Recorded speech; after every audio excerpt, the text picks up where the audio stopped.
नमस्कार। तो चलिए जानते हैं देश की महंगाई, बेरोजगारी, पेंशन, सरकारी नौकरी, किसानों के लिए महिलाओं के हितों की तमाम 50 बड़ी खबरों को सिर्फ 10 मिनट में। अभी तक वीडियो को लाइक नहीं किया तो लाइक कर दें। प्रधानमंत्री नरेंद्र मोदी ने कौटिल्य आर्थिक सम्मेलन केईसी के तीसरे संस्करण को संबोधित करते हुए कहा, इस बार का ये सम्मेलन ऐसे समय में हो रहा है जब दुनिया के दो बड़े क्षेत्र में युद्ध की स्थिति है। ये दोनों क्षेत्र वैश्विक अर्थव्यवस्था के लिए और खास तौर पर ऊर्जा सुरक्षा के लिहाज से बहुत अहम है।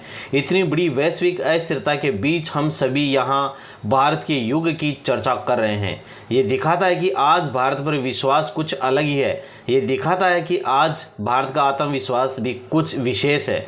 आज भारत दुनिया की सबसे तेजी से विकास करने वाली अर्थव्यवस्था है। आज भारत जीडीपी के हिसाब से 5वीं सबसे बड़ी अर्थव्यवस्था है। छत्तीसगढ़ में सुरक्षा बलों ने 30 नक्सली मार गिराए। दंतेवाड़ा नारायणपुर बॉर्डर पर मुठभेड़ जारी। AK-47 समेत कई ऑटोमेटिक हथियार मिले नक्सलवादियों से।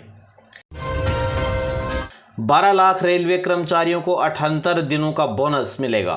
केंद्रीय कैबिनेट का फैसला, किसानों की 2 योजनाओं के लिए 1 लाख करोड़ की मंजूरी। दिवाली के पहले रेलवे के कर्मचारियों को 78 दिन का बोनस मिलेगा। ये फैसला केंद्रीय कैबिनेट के बजट में गुरुवार को लिया गया है। केंद्रीय रेल मंत्री अश्विनी वैष्णव ने बताया कि सरकार ने रेलवे कर्मचारियों के लिए 2029 करोड़ रुपए के प्रोडक्टिविटी लिंक्ड बोनस को मंजूरी दे दी है, जो दशहरे से पहले उनके खाते में डाल दी जाएगी। भाजपा नेता और जुलाना विधानसभा क्षेत्र में कांग्रेस उम्मीदवार विनेश फोगाट के ताऊ महावीर फोगाट ने कहा, मैं भाजपा का समर्थक हूं, लेकिन जो बेटी जुलाना से लड़ रही है वो कोई भी माँ बाप चाहेगा कि वो भी जीते। मैंने उसके लिए संघर्ष किया है। बबीता अपनी जगह ठीक है। पति पत्नी भाई भाई भी अलग अलग पार्टियों से चुनाव लड़ते हैं। पार्टियों को लेकर बच्चे जो फैसला लेते हैं वो उनकी मर्जी है। कांग्रेस सांसद दीपेंद्र हुड्डा ने कहा, हरियाणा के लोग जिस दिन वह बेसब्री से इंतजार कर रहे हैं वह दिन आ गया है। मैं हरियाणा के सभी लोगों से अनुरोध करता हूं कि वे कल मतदान के दिन भारी संख्या में आएं और अपने मताधिकार का प्रयोग करें। आने वाले समय में समृद्ध और प्रगतिशील हरियाणा बने। हमें पूरा विश्वास है कि हरियाणा में कांग्रेस पार्टी से बहुमत के साथ सरकार बनने जा रही है। केंद्रीय कैबिनेट द्वारा बंगाली भाषा को शास्त्रीय भाषा का दर्जा देने पर टीएमसी नेता कुणाल घोष ने कहा, बंगाली भाषा शास्त्रीय भाषा का दर्जा मिल गया है। इस मांग को लेकर पश्चिमी बंगाल की मुख्यमंत्री ममता बनर्जी के नेतृत्व में कई दिनों से काम चल रहा था। महाराष्ट्र के मुख्यमंत्री एकनाथ शिंदे ने करला गुफाओं के समीप स्थित एकावीरा देवी मंदिर में दर्शन किए। केंद्रीय स्वास्थ्य मंत्री जेपी नड्डा ने सांसद अनुराग ठाकुर के साथ एम्स बिलासपुर का दौरा किया। उन्होंने हाल ही में ट्रांसप्लांट सर्जरी करवाने वाले पहले किडनी ट्रांसप्लांट प्राप्तकर्ता और डोनर से भी बातचीत की और उनके स्वास्थ्य के बारे में जानकारी ली। दोनों की हालत में सुधार हो रहा है। गुजरात के व्यारा रेलवे स्टेशन पर पत्थर के टुकड़ों से भरी एक मालगाड़ी पटरी से उतर गई। कार्य अभी बहाली का जारी है। नारायणपुर दंतेवाड़ा सीमा पर माड़ इलाके में नारायणपुर पुलिस और दंतेवाड़ा पुलिस की संयुक्त पार्टी और नक्सलियों के बीच तलाशी अभियान के बाद मुठभेड़ जारी है। मंत्रालय के प्रवक्ता रणधीर जायसवाल ने कहा, विदेश मंत्री एस जयशंकर 15 और 16 अक्टूबर को इस्लामाबाद में आयोजित होने वाली SCO शिखर सम्मेलन के लिए एक प्रतिनिधि मंडल का नेतृत्व करेंगे। उत्तराखंड के मुख्यमंत्री और पुष्कर सिंह धामी ने कहा, मेरी बहुत दिनों से इच्छा थी कि बालाजी महाराज के दर्शन करूं। आज ये इच्छा पूर्ण हुई है। प्रदेश की सुख समृद्धि के लिए कामना की और सभी को भगवान सद्बुद्धि दे। कांटाटोली फ्लाईओवर के उद्घाटन पर झारखंड के मुख्यमंत्री हेमंत सोरेन ने कहा, पिछले लगभग 2 सालों में झारखंड में इतना बड़ा फ्लाईओवर बनते हुए आपने शायद ही देखा होगा। ये होती है सरकार की दूरदर्शिता। हम बहुत संगठित तरीके से झारखंड में योजनाओं को लागू कर रहे हैं ताकि आने वाले समय में रांची में नियंत्रित रूप से चीज़ें आगे बढ़ें, जिससे सभी को वसूलियत हो और सभी को आराम हो। हरियाणा विधानसभा चुनाव 2024 के लिए EVM के साथ पोलिंग पार्टियां मतदान केंद्रों के लिए रवाना हुई। कल 5 अक्टूबर को हरियाणा की सभी 90 विधानसभा सीटों के लिए मतदान होगा। केंद्रीय मंत्री मनसुख मंडाविया ने कहा, इस समय प्रधानमंत्री मोदी के नेतृत्व में देश बदल रहा है, देश आगे बढ़ रहा है, नए भारत का निर्माण हो रहा है। देश 2036 में ओलंपिक की मेजबानी की तैयारी कर रहा है। ऐसे में प्रधानमंत्री मोदी ने लक्ष्य रखा है कि अगले 10 साल में देश खेलों में टॉप 10 में हो, और जब देश आज़ादी के 100 साल मनाए तो देश खेलों में टॉप 5 में हो।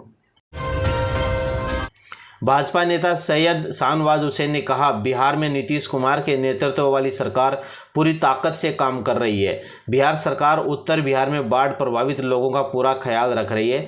केंद्र सरकार की टीम भी आई है, किसी भी तरह की दिक्कत नहीं होने दी जाएगी।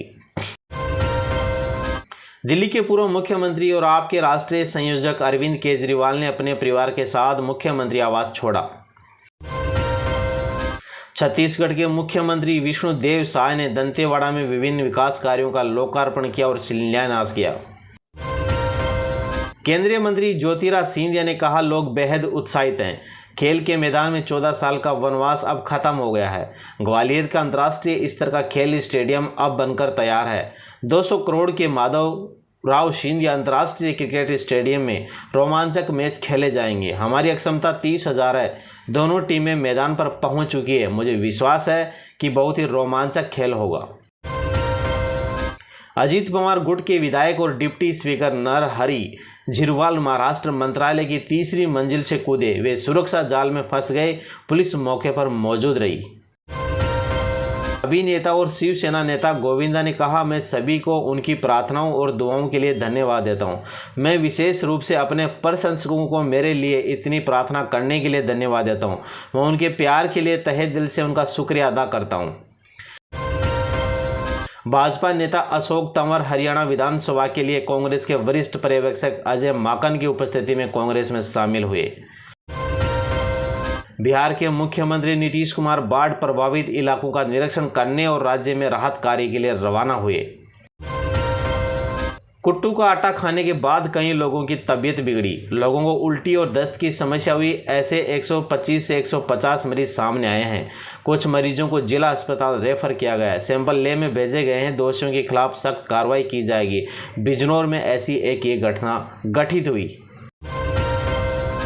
श्री राम मंदिर निर्माण समिति के अध्यक्ष नरपेंद्र मिश्रा ने श्री राम मंदिर निर्माण समिति की बैठक पर बताया, कल समीक्षा बैठक हुई। Sewage treatment plant, water treatment plant जैसे छोटे छोटे निर्माण कार्य जो पूरे हो चुके हैं उन्हें अब किस्तों में ट्रस्ट को सौंप दिया जाएगा, ताकि ट्रस्ट ही उसके रख रखाव और संचालन की जिम्मेदारी ले। सभी निर्माण कार्यों की निगरानी की गई है। जो समय सारणी बनाई गई थी, मेरा मानना है कि अगर कोई विपरीत परिस्थिति नहीं आई तो जुलाई 2025 तक ये निर्माण दोस्तों पूरा हो जाएगा। हरियाणा के मुख्यमंत्री नायब सिंह सैनी और लाडवा विधानसभा से भाजपा के उम्मीदवार ने कहा, आज मैंने प्रदेश की सुख और समृद्धि के लिए मां मनसा देवी की पूजा की है। यह त्यौहार हमारी संस्कृति से जुड़ा है। मैं सभी के लिए मंगल कामना करता हूं। मैं मतदाताओं से अपील करता हूं कि वे अपने घरों से निकले और मतदान करें। आज पूरे प्रदेश में सकारात्मक माहौल है। हमारे कार्यकर्ताओं ने हमारे संकल्प पत्र को लोगों तक पहुंचाने में मजबूती से काम किया। हमें पूरा विश्वास है कि भाजपा भारी बहुमत के साथ सरकार बना रही है। उत्तर प्रदेश के मुख्यमंत्री योगी आदित्यनाथ ने गोरखनाथ मंदिर में जनता दर्शन कर लोगों की समस्याएं सुनी और वहां मौजूद बच्चों से भी मुलाकातें की। शारदीय नवरात्रि के दूसरे दिन भक्तों ने मां चंडी देवी और मंदिर में दर्शन और पूजा अर्चना की।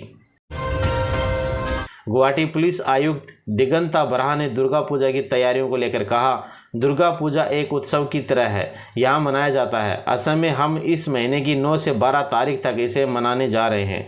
हमने प्रशासन की ओर से 400 से अधिक पूजा समितियों के पदाधिकारियों के साथ एक बैठक की है और हमने उन प्रमुख बातों पर चर्चा की है जिन्हें दुर्गा पूजा मानते समय लागू किया जाना चाहिए। शारदीय नवरात्रि के दूसरे दिन हरियाणा के मुख्यमंत्री और लाडवा विधानसभा सीट से भाजपा के उम्मीदवार नायब सिंह सैनी ने श्री माता मनसा देवी मंदिर में पूजा अर्चना की। दिल्ली के IGI एयरपोर्ट पर कस्टम विभाग ने 4 यात्रियों के एक समूह से 12 आईफोन और 16 प्रो मैक्स जब्त किए हैं, जो 1 अक्टूबर को दुबई से इन आईफोनों की तस्करी करने की कोशिश कर रहे थे। विदेश मंत्री एस जयशंकर पाकिस्तान जाएंगे। 15 से 16 अक्टूबर को SCO की बैठक में शामिल होंगे और 2015 में सुषमा स्वराज के बाद भारतीय नेता का ये पहला दौरा हुआ।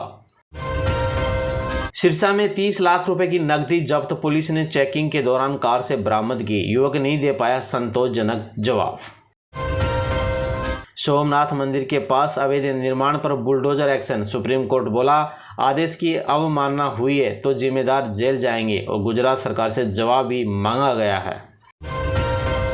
दिल्ली MCD स्टैंडिंग कमेटी चुनाव मामला, सुप्रीम कोर्ट बोला LG ऐसे दखल देंगे तो लोकतंत्र का क्या होगा। अध्यक्ष चुनाव पर भी अगली सुनवाई तक रोक लगा दी गई है। सुप्रीम कोर्ट ने शुक्रवार को दिल्ली नगर निगम MCD की स्टैंडिंग कमेटी के 6ठे सदस्य की चुनाव प्रक्रिया पर आपत्ति जताई। कोर्ट ने उपराज्यपाल VK सक्सेना MCD एक्ट की धारा 487 का इस्तेमाल पर भी सवाल उठाया है। अमेठी हत्याकांड, टीचर की पत्नी का प्रेमी निकला कातिल। STF ने चंदन वर्मा को गिरफ्तार कर लिया है। लिखा था 5 लोग मरने वाले हैं। अमेठी हत्याकांड में चौंकाने वाली बात सामने आई है। रायबरेली के चंदन वर्मा ने ही टीचर के पूरे परिवार की हत्या की। सूत्रों के मुताबिक उसका टीचर की पत्नी से अफेयर था। दोनों की वीडियो कॉल पर बात भी होती थी। चंडीगढ़ में गोल्डी ब्राड के खिलाफ लगेगा UAPA, फॉर्च्यूनर चालक पर फायरिंग की।